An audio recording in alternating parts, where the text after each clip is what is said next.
नमस्कार दोस्तों, स्वागत है आपका हमारे YouTube चैनल पर, जहां मिलेगी आपको पूजा पाठ से रिलेटेड सटीक और सच्ची जानकारी उपायों के साथ।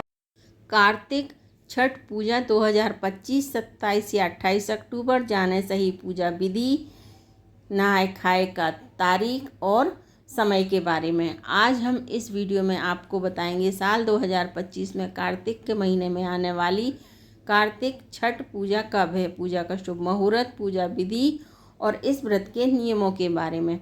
छठ पूजा का धार्मिक दृष्टि से बहुत अधिक महत्व है। छठ सूर्योपासना का महापर्व होता है। यह साल में 2 बार मनाया जाता है, एक चैत्र मास में और दूसरा कार्तिक मास में। कार्तिक मास के शुक्ल पक्ष की षष्ठी तिथि को मनाई जाती है। इसे सूर्य षष्ठी भी कहते हैं। छठ पूजा के दिन सूर्य देव और उनकी बहन छठी मैया की पूजा के बाद सूर्य देव को अर्घ्य देने का विधान है। आइए जानते हैं साल 2025 में कार्तिक छठ पर्व की शुभ तिथि, पूजा मुहूर्त, विधि और इस व्रत के नियम क्या हैं। साल 2025 में छठ पर्व 27 अक्टूबर सोमवार के दिन मनाया जाएगा। षष्ठी तिथि प्रारंभ हो रही है 27 अक्टूबर प्रातःकाल 6:04 पर। षष्ठी तिथि का समापन होगा 28 अक्टूबर प्रातःकाल 7:59 पर। नहाय खाए की तिथि है 25 अक्टूबर। खरना तिथि है 26 अक्टूबर। संध्या अर्घ्य है 27 अक्टूबर को शाम 5:40 पर। उगते सूर्य को अर्घ्य और व्रत का पारण 28 अक्टूबर प्रातःकाल 6:30 है। छठ पर्व की शुरुआत कार्तिक शुक्ल चतुर्थी से होती है। इस दिन नहाय खाए होता है। नहाय खाए के दिन स्नान के बाद घर की साफ सफाई कर सात्विक भोजन बनाया और उसे ही ग्रहण किया जाता है।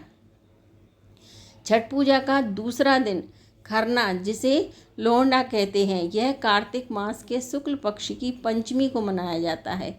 इस दिन निर्जल व्रत किया जाता है। इस दिन व्रत रखने वाला व्यक्ति अन्न जल ग्रहण नहीं करता है। खरना के दिन संध्या काल के समय छठी मैया का प्रसाद बनाया जाता है। छठ पूजा के तीसरे दिन डूबते सूर्य को अर्घ्य दिया जाता है। अर्घ्य देने के लिए बांस की टोकरी या सूप में फल, ठेकुआ, चावल से बने लड्डू आदि चीज़ों को रखकर व्रत करने वाला व्यक्ति परिवार के साथ संध्या के समय सूर्य भगवान को अर्घ्य देता है। छठ पर्व के चौथे और अंतिम दिन उषा काल अर्घ्य दिया जाता है। कार्तिक मास शुक्ल पक्ष की सप्तमी तिथि को प्रातःकाल सूर्य देव को अर्घ्य देने के लिए किसी नदी के घाट पर पहुंचकर अर्घ्य दिया जाता है। इसी दिन व्रत का पारण भी किया जाता है और व्रत की समाप्ति होती है।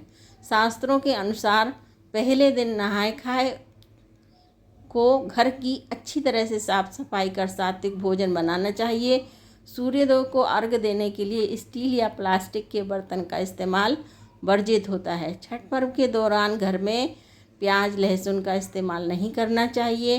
पूजा के लिए बांस से बने टोकरी और सूप का इस्तेमाल करना चाहिए।